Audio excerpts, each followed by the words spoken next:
नमस्कार विद्यार्थी मित्रांनो, आजचा दिवस आपल्या आम्ही फार्मासिस्ट युट्यूब वाहिनीसाठी खूप अतिशय आनंदाचा आहे. आज आपल्या आम्ही फार्मासिस्ट युट्यूब वाहिनीचं सिल्वर प्ले बटन आलेलं आहे, जे आपले 1,00,000 सबस्क्रायबर पूर्ण झालेले होते त्यासाठी.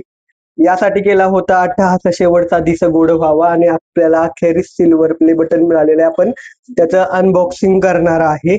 माझ्या आईकडून मी त्याचं अनबॉक्सिंग करणार आहे. का तर म्हणजे सुरुवातीला अगदी हाताच्या बोटावर मोजणे इतके सबस्क्रायबर, नंतर ज्यावेळेस 1,000 सबस्क्रायबर झाले त्यावेळेस, किंवा अगदी प्रत्येक व्हिडिओ पहिल्यांदा जर कोण लाईक करत असेल, आवर्जून कोण वाट बघत असेल प्रत्येक व्हिडिओ लाईक करणं किंवा त्याबाबत बोलणं कोण असेल तर आई असेल, सगळ्यात मोठी फॅन कोण असेल, किंवा सुरुवातीपासून कोणी सपोर्ट केला असेल या गोष्टीला तर आईने केलाय. आणि आता आमची जबाबदारी वाढली की इथून पुढं तुम्हाला करिअर अपॉर्च्युनिटी असतील, इंटरव्ह्यूची तयारी कशी करायची किंवा इतरही जे टॉपिक तुम्हाला हवेत त्या सगळ्या टॉपिकवरती निश्चितच व्हिडिओ येतील. तर आईकडून आपण अनबॉक्सिंग करतोय.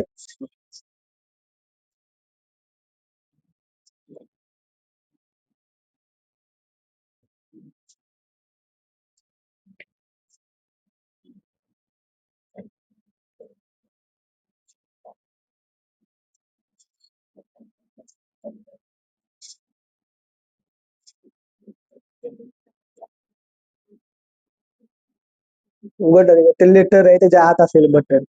लेटर काढून ठेव बाजूला. छान, एक मिनिट.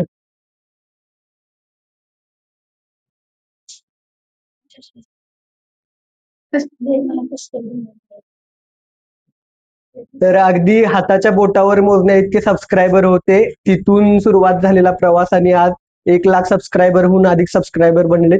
फार्मसी करिअर, ऍडमिशन, औषध, आरोग्य विषयक माहिती देणारा, महाराष्ट्रातला मराठी भाषेतून माहिती देणारा सर्वात मोठा युट्यूब चॅनल आपला बनलेला आहे. तुमचं प्रेम असंच राहू दे आणि आपल्याला अजून जे काही तुम्ही विषय सजेस्ट करता, तुम्हाला जी माहिती पाहिजे त्या निश्चितच व्हिडिओ येईल. माझी जबाबदारी नक्कीच वाढलेली आहे आणि तुम्ही सगळ्यांनी विश्वास दाखवला, सबस्क्राईब केलं, त्यामुळेच हा इथपर्यंतचा टप्पा पूर्ण झालेला आहे. तुम्हाला फ्रेम मध्ये अजून एक व्यक्ती दिसत असेल तर ती माझी पत्नी आहे, सौभाग्यवती. तर स्नेहा नाव आहे तिचं आणि तिचं पण एम-फार्म इन फार्मास्युटिक्स झालेलं आहे. सो नक्कीच भविष्यात आपण इंडस्ट्रीमध्ये काय अपॉर्च्युनिटी असतात किंवा इंटरव्ह्यूची तयारी कशा पद्धतीने करायची आणि इतर ज्या गोष्टी असतील त्या सगळ्या गोष्टी आपण कव्हर करणार आहोत.